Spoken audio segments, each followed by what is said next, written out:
welcome back to another episode of The Linguistic Isle. Today I have the pleasure to talking to none other than Miss Stéphie Gumbs. Hi. And you're going to hear more right when we get back. Right, and we are back with Miss Stéphie Gumbs. So the first question for you on The Linguistic Isle is, can you tell our listeners what's your language stories? What languages do you speak and why do you speak those languages? Okay, so I was born in Saint Martin to a father from Saint Martin and a mother from Guadeloupe. At home we spoke mostly French because that's the common language between both my parents. Then my mother, she would listen a lot to RFO, which is the radio from Guadeloupe.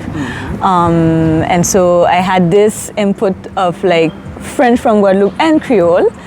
And then, because you know they have their own accents, etc. Then you also have the TV, and so then you have, we had French TV and American cable, so the English came through the American cable, but also the recess. At recess, because I went to school on the French side, and at recess everybody speaks English, so.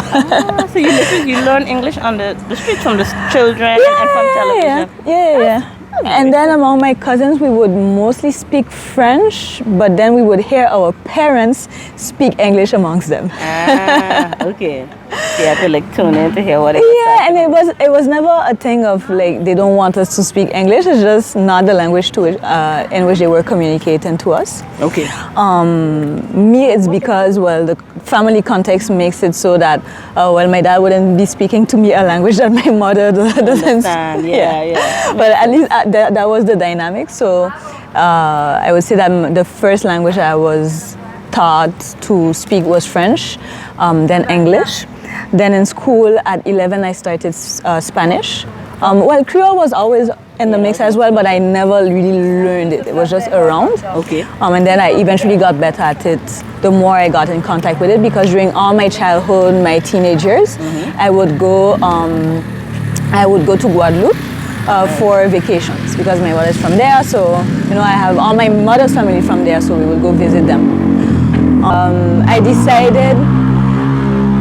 So when I went away to university, we could do a year abroad. And I told my parents I want to go to an emerging country. I don't want to go to the States or I was already in France, so I didn't want to go to Spain. I wanted to go to an emerging country, and I said it's gonna be either India or Brazil. Where did you go? I went to Brazil. Oh, so you speak Portuguese too? Yes, I speak Brazilian Portuguese. Yes. Okay, I didn't know that one. That is really cool. Very interesting. And during my time in France, I was in circles with a lot of French Caribbean students. So my mastery of Creole got better. Rather, it's Creole from Guadeloupe, from Martinique. I'm not fluent in those, but I understand perfectly. And same for Haitian Creole, I can understand. I can understand it well as well. So do you consider your maternal language French then? What do you consider your mother tongue? It's literally my mother's tongue. So in one sense, yes. Okay. But then I never consider myself as someone who's half Saint Martin, half Guadeloupean. I always introduce myself as a person who's like from Saint Martin, as a Saint Martiner. So culturally, my first language would be Saint Martin English, or my cultural mother tongue, but in reality, given my personal story, it's French. Yeah. Interesting. Okay. So my next question for you is: do you find yourself with so many languages you're speaking, including the Saint Martin English, having a need to code switch in different environments that you are in? Yes, definitely. So I think I wasn't aware when I was still in Saint Martin how different all the Englishes were, like from school to class to recess or anything. To me, it was just a matter of who you were talking with. But I guess it's kind of code switching, but it wasn't. First of all, we didn't have a word for it at that time. But I really felt it as an obligation when I went away to study. And so, of course, my French, I have an accent in French because I'm a Caribbean person. And so during my studies or my first year as a worker, they would make comment or say like, yes, they don't understand certain things. Like I was doing, after school classes to a 6-year-old French, Persian. and I was telling him he was doing the colors in German. So I had to tell him, okay, what's green in German, grün, what's black, and then I tell him what's jaune. He's like, what? I'm like, what's jaune? Like, jaune? I'm like, yeah, what's jaune? Like I show him something in his house that's yellow, and he's like, oh, jaune. Because French people, they do a close O for it to say jaune, and they don't say jaune. So, it was a kid, so I was like, if you were able to correct me, it means that you understood. And that's always what I tell people. If you're able to make a correction, it means that you knew what I meant. Right. So you can answer my question. You can, So. Yeah, sometimes people just like to. Yes. Yes. Okay. And the last question before we move to the next section is, can you tell me what's a quote, song, poem, something that speaks to the essence of who is Stéphie Gumbs? It might be very cliche, but one song that comes to my mind often when I'm like experiencing like bliss or happiness is Unwritten from Natasha Bedingfield. So I am unwritten, na na na na, da da da da. What is it? Standing at the na before you, open up the window. I'm bad to you say, I'm like, that song.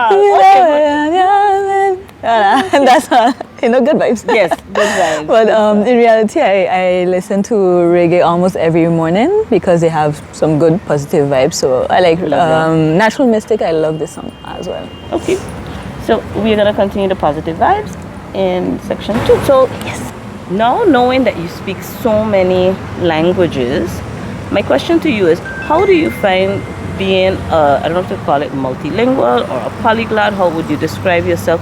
How do you find that's influenced your career or your successes, let's say? How has that been helpful to you? That might be the right question. Okay, I feel like being able to speak multiple languages is really part of something that is a common thread in my personality. Because I like to tell people I'm a jack of all trades, master of none. And that's how I feel about languages. So I can speak like a lot, but not perfect. Yes, none perfectly. But I've made peace with it. I think that it's of course a strength. Like I can still communicate with a number of people, surprise people who don't know that I speak this or this language. So, and it has provided me also with not opportunities, but comfort in international opportunities. Like I wasn't like intimidated or anything else. Or also when I used to study in France, people had a lot of, I don't know, they would make fun of you if you spoke English well. So it's a very bizarre dynamic. But so, but outside of France, like of course it's a plus. So of course, knowing that I have my strengths was always something empowering to me, basically. And do you think being from St. Martin helped you to acquire a lot of that? Yeah, definitely, because we are in contact with a lot of languages almost like on a day-to-day, so we're just used to picking things up. I always tell people, you don't have to know every word of a sentence to understand the sentence. This is it. You don't have to. Context. It's something like when you were saying it, there was a quote I read once and they said learning a language is the one thing that knowing even just a little bit helps a whole lot. Yes. And that stuff is like, you don't really have to. But as learners, sometimes we're so focused on we want to learn everything. We want to be perfect. Like, when I learn all of this, then I can start to speak. And it's like, no, it doesn't work like that. So. No. Oh, that was good. Okay. Quartier d'Orléans et de Concordia. My parents, my dad is from both of these sides and then my mom is from Guadeloupe. Je suis née, j'ai grandi à Saint-Martin et je fais ces tours parce que je suis passionnée par l'histoire de Saint-Martin et donc j'aimerais aider plus de personnes à mieux connaître l'histoire de Saint-Martin. So these tours, I don't make them specifically for tourists. You can be a local, you can be a visitor, you can be whoever you want. Even sometimes I do it with schools as well. But the idea is that we get a better knowledge of our history through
bowl of milk, dressed in the fancy clothes, was ironed down every little piece of my skin. So when they finish oiling me up, what they do? They drag me to the slave market. Yes, that's how they used to call this horrible place. So one man come up front and give the money to the seller, who going to turn and tell me I was lucky I was getting a master. Yes, that's how they used to call them white devils. And I remember they say I was too young, too mager, not a good investment. But a man still turned around and called me lucky. So he bring me on a smaller boat that was heading towards St. Martin. So you see, this land come to be my home, not by choice, but by force.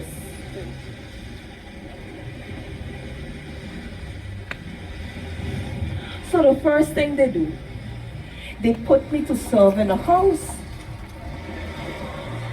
So the older woman then would tell me what I must do, what I mustn't do. But I didn't like that. They used to say that I a little setty fowl.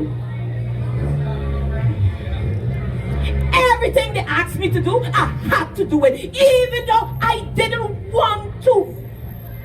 So they used to say, I a little bad bush.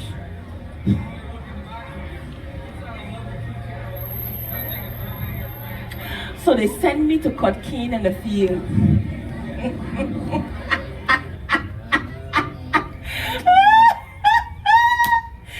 Let me give you a joke. Master regret buying me. He used to say that I was spiteful and I was a good for nothing.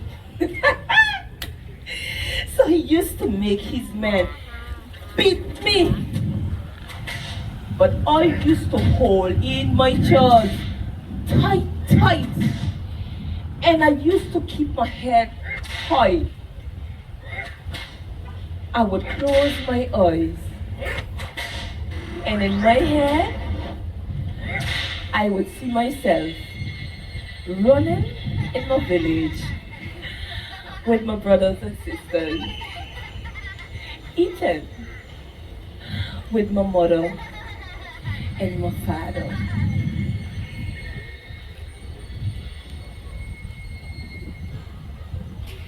A lot of harvest season passed while I was walking the field. And as they passed, I was getting older and stronger. So the master would ask for more and more and more again from me. Every day he want more, like he want more.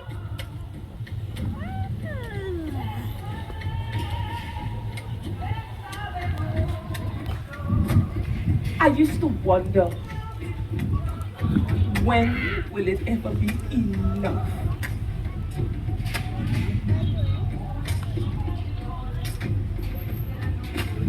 Man and woman, young like me, was dying in the cane field, crying out, freedom soon be ours!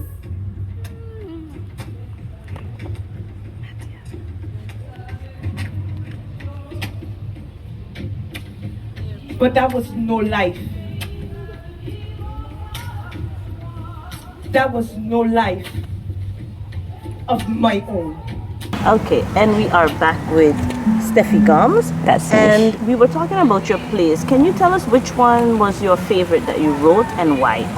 So My favorite, well, they're all my children, but my favorite would be George Daniel because, first of all, he's from French Quarter. I live in French Quarter, so that makes sense. And then he's kind of a Robin Hood story because he's a poisoner.